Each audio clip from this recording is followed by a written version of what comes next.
Undead Unluck Chapter 219. I actually wanted to live stream this live reaction and also film a separate review type video, but I'm putting this out so late already, so it's just going to be a live react with a kind of review element to it. And I've been waiting a while to actually read this chapter. I've actually waited until today, Tuesday, to actually read this chapter. I actually looked over the first page because I was like, I can't wait that long on Monday, but then I was like, I'll actually do a genuine live reaction on the Tuesday. So let's just get straight into it because I'm itching to go. So page one, we're back where we left off. The knitted cap is stabbed through Ruin's back.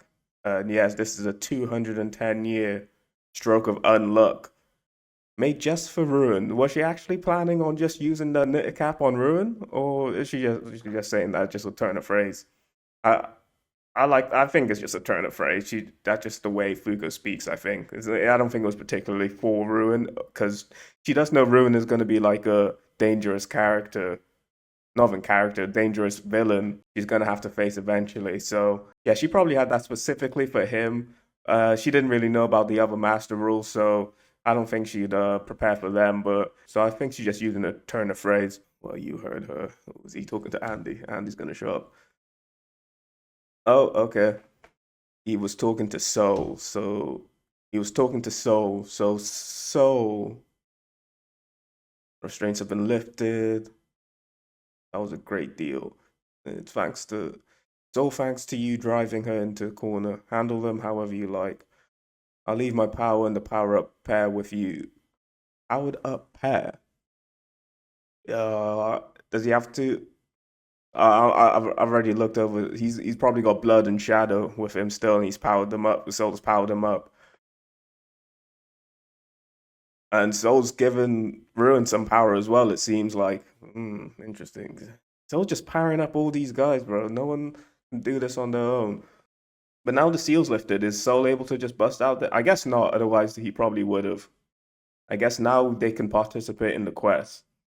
So he's saying with the next set of quests, Ragnarok is assured because I guess all of them can leave on the next set of quests, basically. So yeah, they're gonna fail those quests, get those penalties. Unless they don't. Do they beat do they beat most of the master rules? Do they beat most of the master rules within this set of quests, but they still get the penalties to start Ragnarok? And during the second Ragnarok arc, basically, that's when they'll defeat the stronger ones like Soul and Change. They could probably take out some of the bottom ones. Maybe in the shock turner events they take out number 4 Luck. Uh but yeah, I can see that happening. They take out a couple of them in this set of quests, but they won't finish enough quests to avoid the penalty. And yeah, Ragnarok begins. And they get another power up somehow? I wonder how it's gonna go. Oh, Rune's getting a bit ahead of himself. He's saying he can kill them all right now. And yeah, I think that is. Oh no, it's not.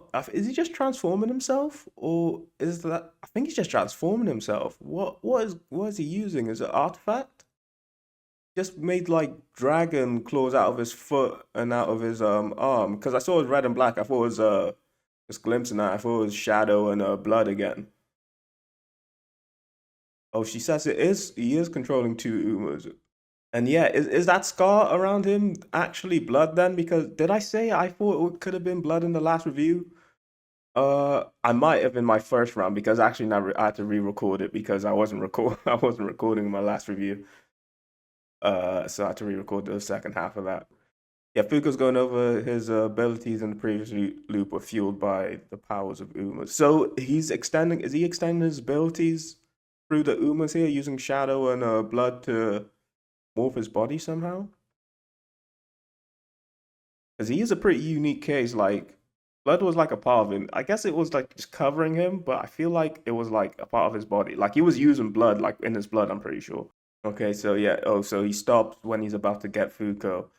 It looks like, yeah, Billy and Gina have jumped in, Unchange. Man always finds some way to sneak in the unfair word. 3 against 1 is unfair, don't you think?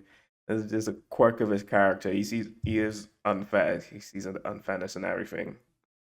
Gina's back up though. Soul did hit the shit out of her. Like I thought she was out cold. She might have been out cold and then woke up because her cheek is bruised and her eyes still basically closed because her cheek is so bruised. Soul's not allowed to kill either of them, he says. So I'm surprised a guy like Ruin's actually following orders. I guess if he got riled up enough, he might stray a little bit, go against what he was ordered to do.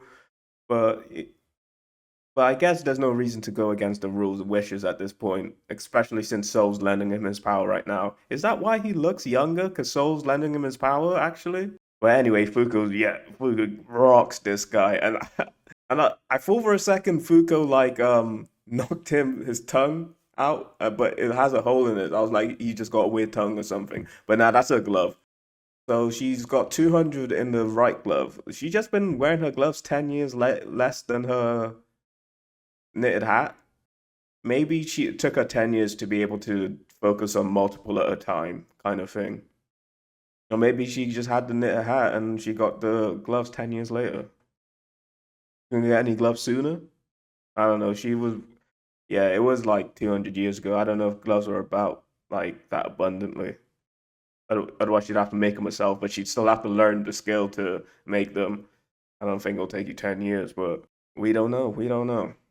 And so, yeah, another superhuman feat by Fuuka, because it looks like she's like sent him flying because she gets on the Nimbus now and like flying after him. So like the amount of like momentum he's traveling at and the velocity he's going, he's she needs the Nimbus to like fly that fast to get her. So she's like rocked him out of orbit, like just hit a home run on this guy. He's out of the park right now.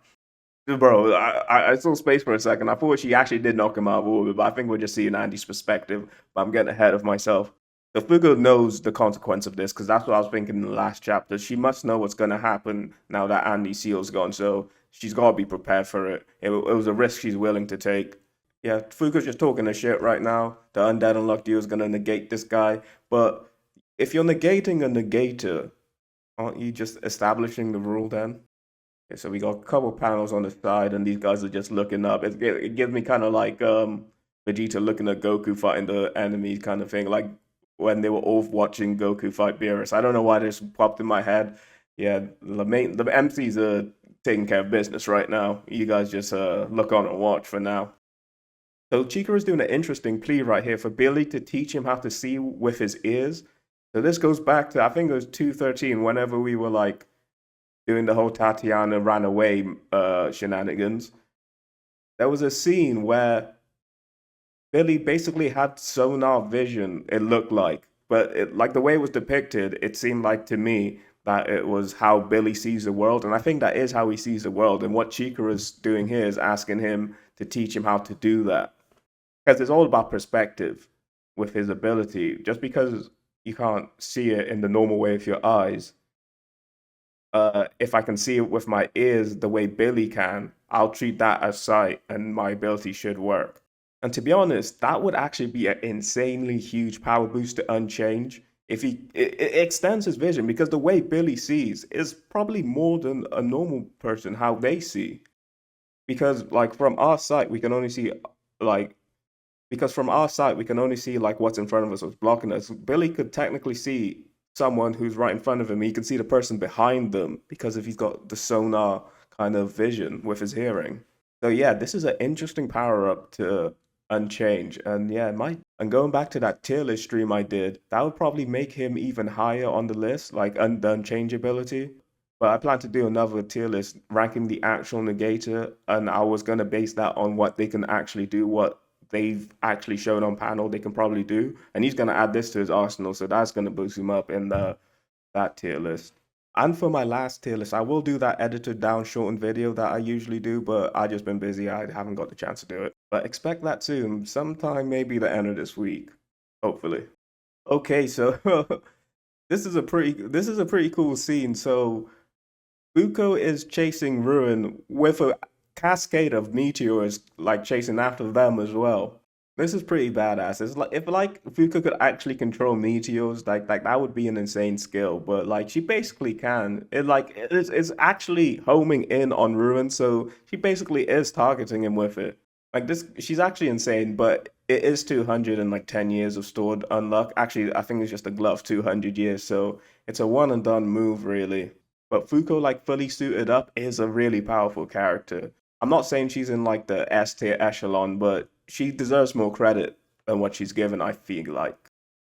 So Ruin's doing his usual shtick, talking shit, and Fuuko's asking him why he sided with God. Now, this is very interesting to me. Let's see if he actually answers. Oh, he gets electrocuted. Is he not gonna answer? I think he said it doesn't have the he says it doesn't have the firepower of the left glove. What was that, the right glove she used then? Let's go back and check. Okay, yeah, so she did use the right glove just then. So was the left glove 210 and the right glove 200? Let's see. No, the left glove was 200 as well. So does that mean even though she stored it up for 200 years, like her soul energy is still needed to put out the damage output? And since she's done two in succession, she's like running out of like that soul energy to keep up the output. Fuko's just here asking him if he hasn't suffered from negation abilities. And like he ain't really got no motivation, she's saying basically. She's saying he's nothing like Under. He's not trying to save someone or trying to stop any suffering. He's just out here doing randomness for no reason. Rune just says he loves this world and he snatches up the Nimbus. So yeah, he loves the world and just hates people. I guess that's reason enough. Come on, give me something more, bro. Be a bit more interesting here. Hey yo, so Fuku's falling from the sky, and she is a parkour specialist. I remember learning, like in PE class, we have like a parkour lesson every now and again, and he was like, "You can fall from any height if you just roll properly," and that is what Fuku has done right here. She has rolled to perfection. How does she survive superhuman shit? That's what I'm saying, bro. God, Fuku's a G. She's a fucking G. Okay, so now Soul's getting ready to release the Genki Dama on them. He's made a huge ball out of blood. And yeah, he's basically telling us what we kind of know. Blood makes use of his endless supply of blood, creates a huge big ball of blood now. And because it's casting a shadow, he's able to use the shadow Uma he's controlling as well to like make everyone stop moving. So basically an unavoidable attack right now. Okay, so it's about time. It's getting ready to that time. Our man Andy has gone through the blood ball. Well, it's not confirmed to be Andy, but it's a small head-shaped object, I believe, and it just went straight through the his huge ball of blood. And here it is. Here's the boy. He's finally back. This is gonna look so cool animated. In a lot of the trailers, they actually have this kind of like sequence here animated where he's like regenerating from his head down. And yeah, it looks so cool right now. I love it, loving the art, loving the like strings of blood, like that just looks like Fred that's coming out of him and everything. A lot of detail in this panel. It is the return of Andy. It's gotta look great. It's gotta look bombastic, and it looks great. And this the Andy we know, the undead, is back. It like shows all the aspects of him that we love. He's even naked at the start, but I can see Coffee is there with him. Was Coffee always there? Was he with Fuko? I can't remember. Where was Coffee? Was he just there burning on the sun, chilling with him? I guess maybe we'll find out. Or maybe we already know. I just can't remember talking to Coffee this loop. I think we have, but I don't know. And yeah, this is how it ends out. Classic scene. He's shooting the finger bullet, holding Fuko in his arms. And yeah, he shoots it right at the blood thing. It's gonna crack and break probably. But yeah, Andy is finally like, oh, Cloughy's right there on the collar as well. Yeah, it's good to be back. It is good to be back. I can't wait for the next chapter. Probably actually do a live stream, live review. It will probably still be late on the Monday, but I'm gonna try and do that. The edited version of the tier list live stream coming Friday, hopefully. And I'll see you later. Thank you for watching.